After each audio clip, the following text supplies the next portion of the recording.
7 अक्टूबर 2023 को सुबह 6 बजे गाज़ा फ़िलिस्तीन के सियासी और आतंकी संगठन हमास ने अचानक इसराइल पर हमला कर दिया। 15 से 20 मिनट के अंदर 3000 रॉकेट दागे गए। बुलडोज़र के ज़रिए लोहे के मजबूत इजरायली सरहदों को तोड़ दिया गया और हमास के तकरीबन 1500 आतंकी पानी, ज़मीन और हवाई रास्तों से इसराइल के सरहदी इलाकों के अंदर घुस गए। इनका पहला निशाना था गाज़ा इसराइल बॉर्डर से महज 5 किलोमीटर की दूरी पर सुपरनोवा नाम से चल रही एक म्यूज़िक पार्टी। ये पार्टी इसराइल के रीम नाम के एक गांव के बिल्कुल खुले हुए मैदान में चल रही थी। रॉकेट हमलों के बाद इमरजेंसी सायरन बजना शुरू तो हो गया, मगर इससे पहले कि लोग संभल पाते, हमास के लड़ाकों ने पार्किंग में खड़ी गाड़ियों पर ताबड़तोड़ फायरिंग कर दिया। फिर मैदान को चारों तरफ से घेर के अंधाधुंध गोलियां दागीं। मैदान खुला होने की वजह से कैजुअलिटीज़ ज़्यादा हुई। रिपोर्ट्स हैं कि इस म्यूज़िक पार्टी में 3500 लोगों की गैदरिंग थी, जिसमें से 250 से ज़्यादा लोग ऑन द स्पॉट मारे गए। तकरीबन 500 ज़ख्मी हुए और 100 से ज़्यादा लोग मिसिंग हैं। बताया जा रहा है कि इस पूरे आतंकी हमले में तकरीबन 1400 इजरायली मारे गए और तकरीबन 250 से ज़्यादा लोगों को किडनैप कर लिया गया, जिनमें ज़्यादातर औरतें और बच्चे हैं। पिछले 40 सालों के इसराइल और फ़िलिस्तीन संघर्ष की हिस्ट्री में हमास की तरफ से ये सबसे घातक हमला था। गाज़ा का मोस्ट वांटेड और इस हमले का मास्टरमाइंड आतंकी कमांडर मोहम्मद दियाफ ने इस हमले को ऑपरेशन अल-अक्सा फ्लड का नाम दिया है।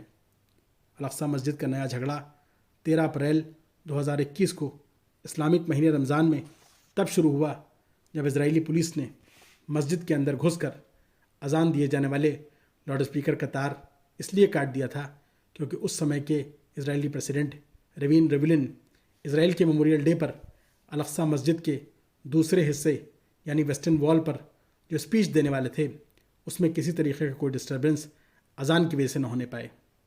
इजरायली पुलिस की इस हरकत को पूरे अरब वर्ल्ड ने कड़े अल्फाजों में कंडेम किया। इस घटना के साथ साथ 2-3 छुटपुट हरकतें और हुईं, जिसने आग में घी का काम किया। टेंशन इतना बढ़ा कि हमास ने 10 मई 2021 को इसराइल पर रॉकेट मार दिया। उधर से जवाबी कार्रवाई हमेशा की तरह काफ़ी सख्त हुई। ये लड़ाई 11 दिन चली।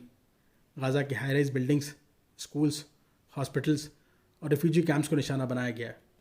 250 फ़िलिस्तीनी मारे गए और 13 इजरायलियों को अपनी जान से हाथ धोना पड़ा। ठीक 1 साल के बाद 15 अप्रैल 2022 को अल-अक्सा मस्जिद कंपाउंड में एक बार फिर फ़िलिस्तीन के मुसलमानों और इजरायली पुलिस के बीच झड़प हुई, जिसमें 3 इजरायली पुलिस के जवान ज़ख्मी हुए। 1 फ़िलिस्तीनी की मौत हो गई और 2 से ज़्यादा फ़िलिस्तीनी ज़ख्मी हो गए। 7 अक्टूबर 2023 के इस ताज़ा हमले को ऑपरेशन अल-अक्सा फ्लड का नाम देकर हमास दुनिया को ये इंप्रेशन देना चाह रहा है कि इस ख़तरनाक हमले के बैकग्राउंड में अल-अक्सा मस्जिद के यही 2 इंसिडेंट हैं। मगर इस हमले के पीछे की सच्चाई सिर्फ यही नहीं है। पिछले महीने 22 सितंबर 2023 को यूएन जनरल असम्बली के स्टेज से बोलते हुए इजरायली के प्राइम मिनिस्टर बेंजामिन नेतन्याहू ने कहा कि हम बहुत जल्द सऊदी अरेबिया के साथ एक हिस्टोरिक पीस एग्रीमेंट साइन करने वाले हैं, जिसके नतीजे में एक नया और बदला हुआ मिडिल ईस्ट उभर कर सामने आएगा। इस बयान के ठीक 2 दिन पहले यानी 20 सितंबर 2023 को फॉक्स न्यूज़ को इंटरव्यू देते हुए सऊदी अरेबिया के क्राउन प्रिंस मोहम्मद बिन सलमान ने कहा कि हर गुजरते हुए दिन के साथ हमारी और इसराइल की दूरियां कम हो रही हैं, और आगे बोलते हुए कहा कि अगर ईरान ने न्यूक्लियर टेस्ट किया तो सिक्योरिटी रीज़न से हमको भी करना पड़ेगा, जिससे कि मिडिल ईस्ट के पूरे हिस्से में बैलेंस ऑफ पावर यानी ताकत का संतुलन बिगड़ने न पाए। यहाँ पर ये समझ लेना बहुत ज़रूरी है कि सऊदी अरेबिया और ईरान के बीच अथॉरिटी, पावर और स्टेटस की लड़ाई काफ़ी पुरानी है। जनवरी 2016 में इस रंजिश में मजहबी एंगल तब आ गया जब सऊदी अरेबिया ने अपने ही नागरिक शिया धर्मगुरु शेख बाखिल अल निम्र को दहशतगर्दी के इल्ज़ाम में फांसी दे दिया। इस हरकत का ईरान में जमकर विरोध हुआ। सऊदी एम्बेसी को निशाना बनाया गया और दोनों देशों ने अपने अपने कॉन्सुलेट्स बंद कर दिए। डिप्लोमेटिक रिलेशंस तोड़ दिए गए।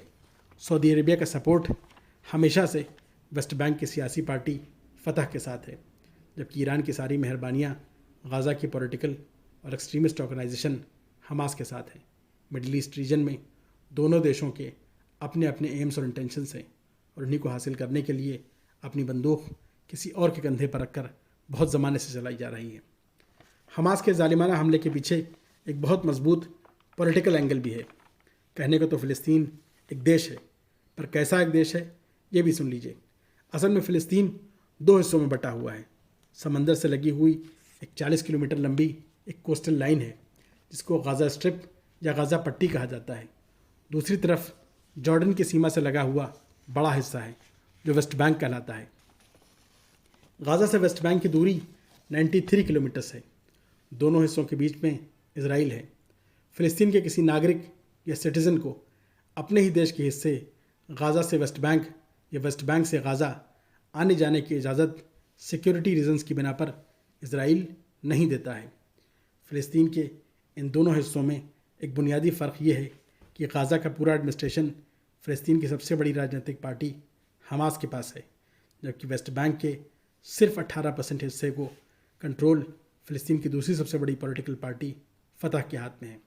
फ़तह और हमास के बीच का एक्सट्रीम अपोजिशन सिर्फ राजनीतिक हद तक सीमित नहीं है, बल्कि जून 2007 में दोनों के बीच गाज़ा के कंप्लीट कंट्रोल के इशू पर एक खूनी संघर्ष हो चुका है। 5 दिन की इस भयंकर लड़ाई के बाद दोनों तरफ से तकरीबन 150 से ज़्यादा जानें गईं, 700 से ज़्यादा लोग ज़ख्मी हुए और इस तरह हमास ने गाज़ा पर कंप्लीट कंट्रोल हासिल कर लिया। किसी ज़माने में फ़लस्तीन की सबसे पुरानी और सबसे पॉपुलर पार्टी फ़तह को ही माना जाता था, पर जनवरी 2006 के आम चुनाव में हमास से करारी हार के बाद फ़तह फ़लस्तीन और फ़लस्तीन के लोगों के बीच अपनी पॉलिटिकल ज़मीन बहुत तेज़ी से खो रहा है।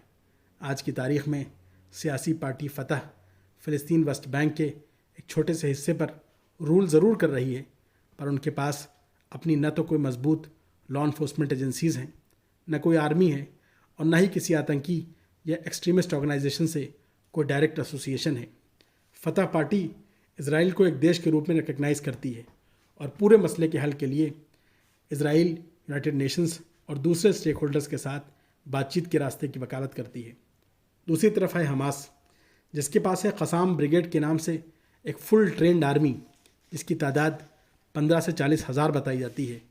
हमास ने इज़राइल को कभी एक अलग मुल्क के तौर पर कबूल ही नहीं किया, न किसी ऐसे इंटरनेशनल एग्रीमेंट को मानता है जिसमें इज़राइल को एक अलग मुल्क के रूप में स्वीकार करने की बात कही गई हो। हमास की इज़राइल के साथ झड़पों की एक लंबी हिस्ट्री रही है और इज़राइल फ़लस्तीन झगड़े के हल के लिए हमास आर्म्ड रेसिस्टेंस यानी सशस्त्र प्रतिरोध को ही एकमात्र उपाय मानता है। फ़लस्तीन कभी एक लोकतांत्रिक देश था, आज भी वहाँ इलेक्शन होता है, मगर पिछले 18 सालों से यहाँ न तो कोई राष्ट्रपति का चुनाव हुआ है और न आम चुनाव यानी जनरल इलेक्शंस हुए हैं। हमास इन चुनावों को कराने की मांग बहुत समय से करता आ रहा है और जानकारों की माने तो हमास 7 अक्टूबर 2023 के इज़राइल पर किए जाने वाले इन ताज़ा हमलों के ज़रिए फ़लस्तीन की जनता और लाखों फ़लस्तीनी रेफ्यूजीज़ को आने वाले चुनावों में अपनी जीत की दावेदारी को मजबूत करने के लिए ये मैसेज देना चाह रहा है कि इज़राइल से फ़लस्तीन की आज़ादी की लड़ाई लड़ने का दम सिर्फ हम ही यानी हमास रखता है। आखिर में मैं आपसे सिर्फ इतना कहना चाहूँगा कि दूध का धुला हुआ कोई नहीं है, न हमास न इज़राइल। हाँ, मगर मेरी अपनी ज़ाती राय ये है कि इस वक्त गाज़ा में जो जेनोसाइड, जो नरसंहार चल रहा है, उसका ज़िम्मेदार मैं सिर्फ़ और सिर्फ हमास को मानता हूँ। अब जो मैं कहने जा रहा हूँ बहुत गौर से सुनिएगा। कोई भी कमज़ोर आदमी अपने ताकतवर दुश्मन को आँख मारने से पहले, जी मैंने बहुत सोच समझ के इस अल्फाज का चयन किया है, आँख मारने से पहले 100 बार सोचता है कि मेरी इस हरकत का अंजाम क्या होगा।